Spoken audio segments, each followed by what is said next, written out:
Cabinet convened Tuesday morning for its second meeting following its inaugural meeting last week on Thursday, 10th November 2022.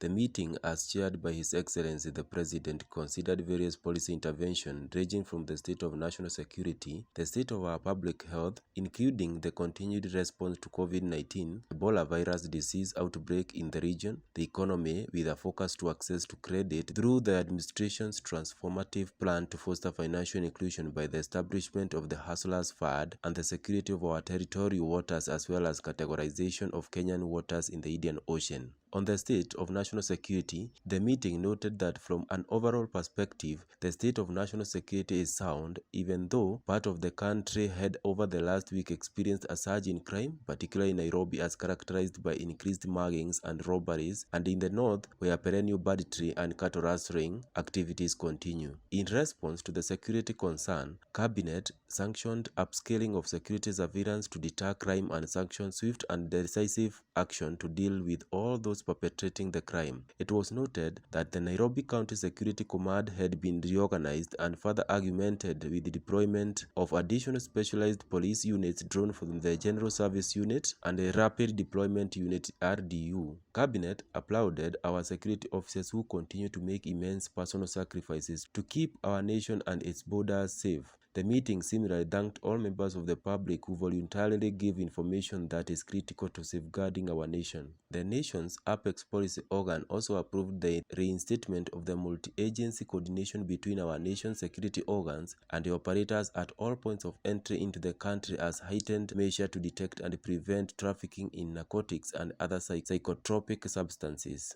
In regard to the policy interventions to address the heart of Kenya, its economy, the meeting approved the legal and institutional framework to anchor the establishment and implementation of the Financial Inclusion Fund, Hustlers Fund. The groundbreaking fund is expected to open an affordable credit facilities to the majority of Kenyans who had previously been locked out of the credit facilities and to boost a savings culture while creating momentum for sustainable development. The fund is structured with 4 products, namely personal finance, microloans, SME loans, and startup.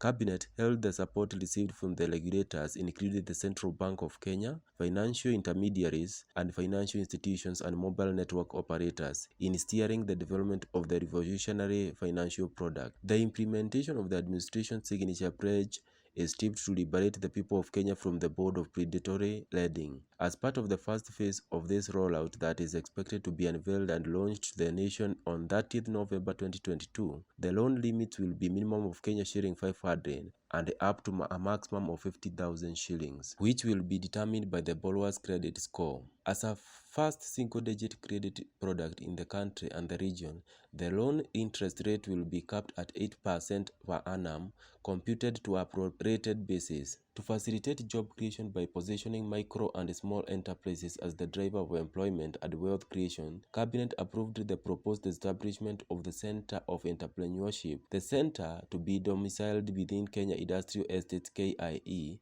will be established through a partnership between the Government of Kenya and the Federal Republic of Germany. The program will target 250,000 youth entrepreneurs aged between 18 and 35 across the country by providing them with information on brand campaigns, website, and call-in to the center. Additionally, 100,000 youth entrepreneurs will access in-depth screening services, that is, coaching, mentoring, and career guidance. Overall, this seminal project is expected to create over 50,000 direct and indirect jobs by expanding manufacturing output and improving the overall country's competitiveness. Cabinet also considered the continued national response to COVID-19 in the country as well as the Ebola virus disease outbreak in Uganda. As part of the emergency preparedness and response to Ebola virus disease, Cabinet noted with satisfaction that the Ministry of Health had reactivated the National Task Force on the Ebola virus disease and heightened the level of surveillance at all points of entry into the country, with the borders counties taking their rightful lead. As a mark of the growing place of esteem of our nation, Cabinet noted the stellar role of the Kenya Defence Forces (KDF) in securing the Kenya's territorial waters as well as coastal areas of Somalia. The meeting appreciated that these efforts were also augmented by international navies, in particular from the Asian and European countries. These international security actions were typified by the liberation of hijacked ships and maritime patrols.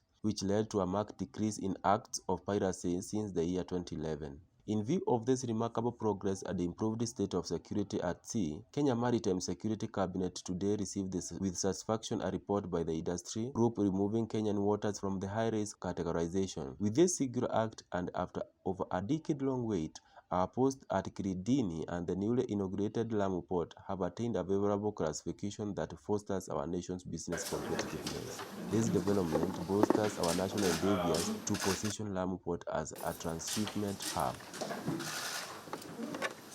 Page number 5.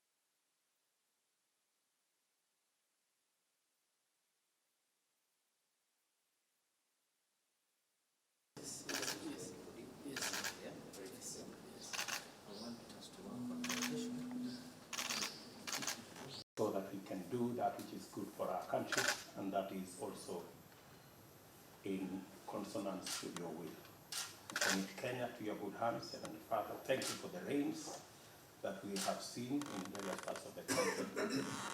Father, we commit each and every member of this cabinet to your good hands. Help them, Heavenly Father, to overcome whatever challenges and to do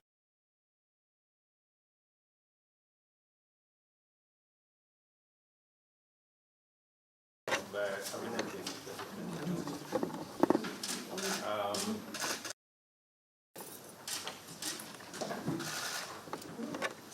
Page number 5.